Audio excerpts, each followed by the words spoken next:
Sa Genesis 20, lumipat sina Abraham at Sarah sa Gerar, isang lugar na pinamumunuan ni Haring Abimelech. Muling sinabi ni Abraham na si Sarah ay kanyang kapatid, hindi asawa, dahil sa takot na baka siya ay patayin dahil sa kagandahan ni Sarah. Dahil dito, kinuha ni Haring Abimelech si Sarah at ginawa siyang bahagi ng kanyang sambahayan. Ngunit nagpakita ang Diyos kay Abimelech sa panaginip at nagbabala.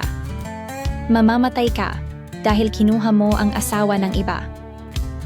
Nagulat si Abimelech at ipinagtanggol ang sarili, sinabing hindi niya alam na asawa ni Abraham si Sarah.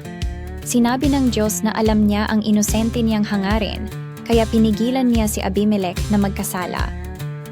Ipinag-utos ng Diyos na ibalik ni Abimelech si Sarah kay Abraham at humingi ng panalangin mula kay Abraham upang gumaling sila at ang kanilang sambahayan. Tinupad ni Abimelech ang utos, humingi ng tawad, at nagbigay ng mga regalo kay Abraham bilang tanda ng kapayapaan. Ipinagdasal ni Abraham si Abimelech at pinagaling ng Diyos ang sambahayan ng hari mula sa sakit. Ang kwentong ito ay nagpapakita ng kahalagahan ng katapatan, ang kapangyarihan ng panalangin, at ang pagiging maawain ng Diyos sa mga taong may mabuting hangarin, kahit sa gitna ng mga pagkukulang at takot.